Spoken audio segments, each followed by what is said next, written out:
Hello students, today we will start with the first chapter of physics, that is reflection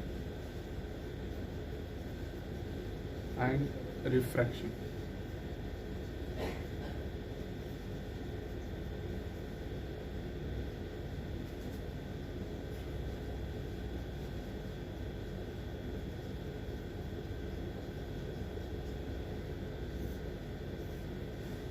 As the name suggests, this whole chapter is regarding to the topic of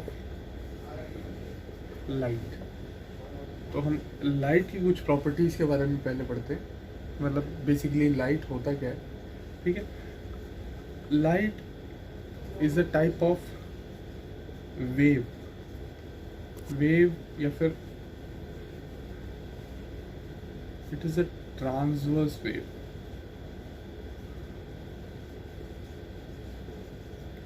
जब हमने sound पढ़ा था तो हमने पढ़ा था transverse wave क्या होता है. प्रोपोगेशन आगे की तरफ है, but the wave will be in right angles to the direction of propagation. जो भी डायरेक्शन है उससे 90 डिग्री एंगल बनाएगा जो वेव है. So this will be called as transverse wave. ठीक है, and light doesn't need any medium to travel. Doesn't need.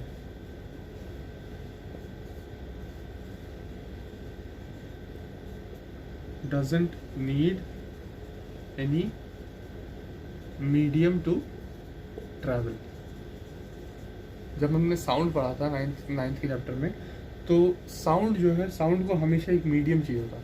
Air, ज़्यादातर हमेशा एयर मीडियम होता है. अगर हमने वो रूम से एयर निकाल दिया, वैक्यूम रह गया, तो sound will not travel.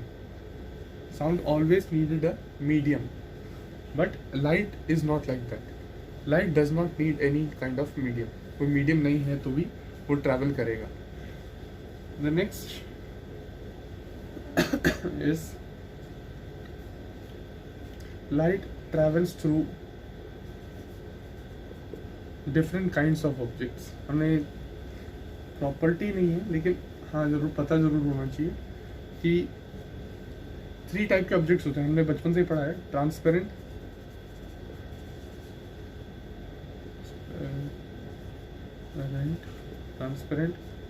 ट्रांसक्लूजेंट and OPEC.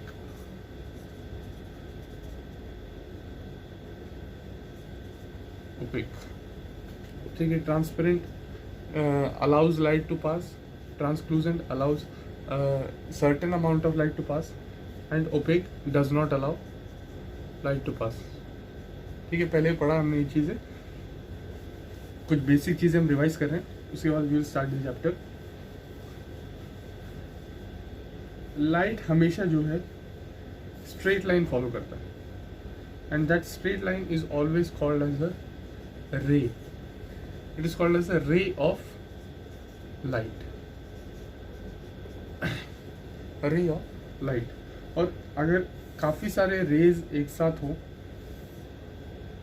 एक ही डायरेक्शन में मूव कर रहे हो, तो उसको हम, जब काफ़ी सारे एक साथ होते हैं तो उसको हम बीम ऑफ लाइट कहते हैं. Beam of light. अब हम जो टॉर्च किसी ऑब्जेक्ट पे मार रहे हैं, तो it is throwing a beam of light. काफ़ी सारे रेज हम लोग एक पर्टिकुलर डायरेक्शन में प्रोजेक्ट कर रहे हैं. ठीक है, so that is called as a beam of light.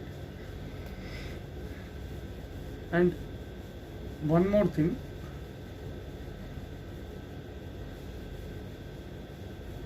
That is why we are able to see any object. हम लोग किसी ऑब्जेक्ट को देख क्यों पा रहे हैं. ठीक है, जैसे मान लेते हैं कि यहाँ पर सन है. ठीक है, सन जो है it is a luminous object. Luminous से मतलब है जो अपना खुद का लाइट प्रोड्यूस कर रहा है. Luminous word means something which is producing it's own light. वो अपना खुद का लाइट प्रोड्यूस कर रहा है. ठीक है, एंड नॉन ल्यूमिनस, जैसे ये वाइट बोर्ड ले लो, ठीक है, ये वाइट बोर्ड नॉन ल्यूमिनस है और मुझे ये दिख रहा है क्योंकि कोई एक ल्यूमिनस ऑब्जेक्ट का लाइट इस पर पड़ रहा है, ठीक है। तो जैसे मान लो a person is standing here and he is looking at a tree, एक ट्री पे देख रहा है, ठीक है। The tree is visible because some light from the tree is falling on his eyes. ये जो लाइट है यहाँ से जो आ रही है, इट इज बीइंग डिफ्लेक्टेड, वो उसको डायरेक्शन चेंज करके इसके आंख तक वो पहुंच पा रहा है। अगर ये लाइट नहीं है the object would not be visible, ठीक है। लाइट नहीं, हमें अंधेरा होता है तो दैट ऑब्जेक्ट वो देखना मुश्किल होता है because there is no presence of light. So mainly ये है लुमिनस और नॉन लुमिनस, ठीक है। Something which produces its own light is called as luminous and non-luminous is something which does not produce its own light, and we are able to see things because a light is reflected towards the eye of the person from the object। जो भी object है उस object से एक light हमें दिख रहा है, तो उसी की वजह से हमें कोई भी ऑब्जेक्ट दिखाई देता है। Now we will start with the process of reflection. Reflection का मतलब क्या होता है, कोई भी सरफेस पर, ठीक है, जैसे मान लो ये एक मिरर है, मिरर को हम हमेशा ऐसे डिनोट करते हैं, ठीक है।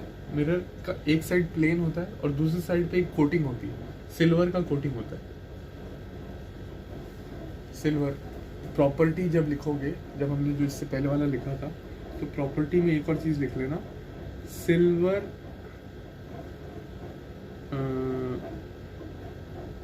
रिफ्लेक्ट्स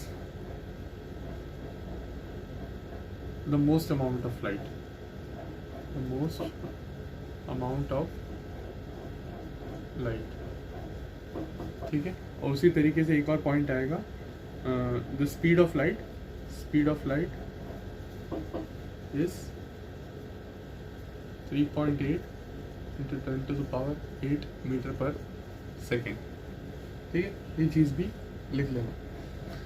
सो कोई भी हम मिरर बनाते हैं तो मिरर को हमेशा हम ऐसे ही डिनोट करते हैं, एक साइड प्लेन होगा और एक साइड पे हम लोग ऐसे एक लाइंस बनाएंगे, थोड़ा स्लांटेड लाइंस। तो ये हमें ये दिखा रहा है कि इसका जो पीछे का हिस्सा है वो सिल्वर से कोटेड है। जो हमारा जो हम नॉर्मल मिरर देखते हैं, ठीक है, वो सारा सिल्वर से कोटेड होता है क्योंकि वो ऑलमोस्ट 100% लाइट वापस रिफ्लेक्ट करता है, तो उसकी वजह से हमें एक अपनी इमेज वहाँ दिखाई देती है, ठीक है। And it is always shown in this way, ठीक है। तो इस पे जो भी लाइट पड़ रही है इट विल डिफ्लेक्ट इट और reflect it back. So reflection is a process या फिर phenomena of reflection is a phenomena of bouncing back of light in the same medium,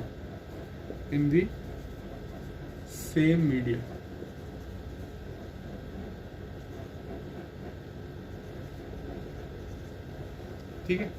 अगर लाइट एयर में आ रहा है तो वापस इस पे टकरा के वापस एयर में ही जा रहा है, ठीक है।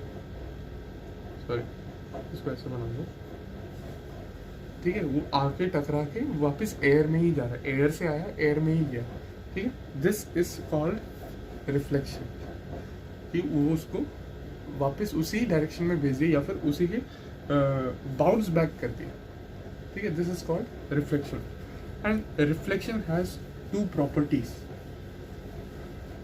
रिफ्लेक्शन के दो प्रॉपर्टीज होते हैं,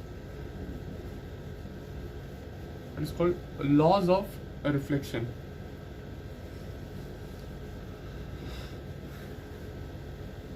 laws of reflection,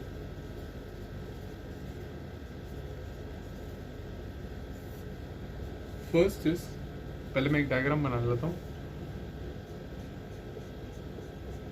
so we have taken a mirror, जैसे मैंने नेम दे दिया एम डैश, ठीक है, नेम कर दिया। और एक लाइट है, एक लाइट का रे is falling on the mirror, it will bounce back in a particular direction. ठीक है, लाइट आई, मिरर पे लगी और वो उसी डायरेक्शन में रिफ्लेक्ट होगी. ठीक है, दिस रे इज कॉल्ड इंसिडेंट रे. जो आ रही है, ये एरोज बहुत ही इंपॉर्टेंट है. ठीक है, एरोज हमें दिखाता है कि मतलब लाइट कहाँ को आ रही है और किस डायरेक्शन में वो बाउंस हो रही है. ठीक है, तो एरोज आर वेरी इंपॉर्टेंट. और जो लाइट आ रही है उसको हम हमेशा इंसिडेंट रे कहते हैं. And the light reflected is called as reflected ray. ठीक है, वो टकरा के जा रही है. एंड दिस एंगल, इसको हम पहले तो इसको हम नॉर्मल कहते हैं. बीच में जो हमने एक इमेजिनरी एक्सिस लिया है उसको हम नॉर्मल कह रहे हैं. ठीक है, and the angle between i और incident ray and the normal is called the angle of incidence. Angle of incidence. ठीक है, एंड दूसरा जो है रिफ्लेक्टेड रे और नॉर्मल के बीच में जो एंगल है. ठीक है, इन दोनों के बीच में जो एंगल है उसको एंगल ऑफ रिफ्लेक्शन कह रहे हैं. Angle of reflection. Now what happens is the first law suggest that the angle of incidence is always equal to the angle of reflection. ये है फर्स्ट लॉ. इसकी जो एग्जैक्ट डेफिनेशन है book में देखना. तो एंगल ऑफ इंसिडेंस क्या है, हमेशा एग्जैक्टली इक्वल होता है एंगल ऑफ रिफ्लेक्शन के बराबर. तो इसको एग्जांपल लेते हैं. जैसे I am projecting the light, मैं एक टॉर्च लिया या फिर एक छोटा सा लेजर बीम कुछ लिया. ठीक है, I am projecting the light at 30 degree angle. तो मेरा जो इंसिडेंट एंगल है that is 30 degree. And that 30 degree, अगर इंसिडेंट एंगल 30 डिग्री होगा तो रिफ्लेक्टेड एंगल भी हमेशा 30 डिग्री ही होगा. 30 डिग्री पे प्रोजेक्ट किया है तो वो 30 डिग्री पर ही निकलेगा. This is the first law. ठीक है, जिस एंगल पे हम लोग देंगे उसी एंगल पे रिफ्लेक्ट बैक होगा. Second law is the incident ray. Incident ray, मैं पूरा लिख नहीं रहा. इंसिडेंट रे, ये वाला जो रे है, उसके अलावा reflected ray and the normal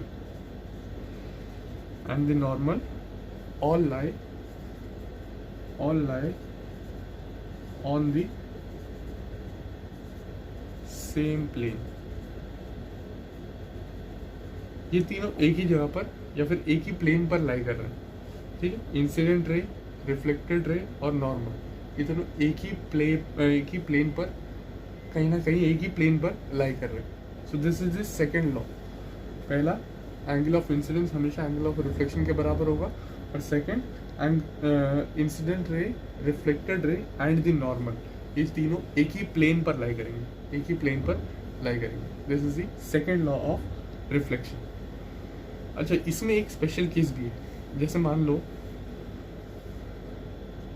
mirror लिया है and the normal is here.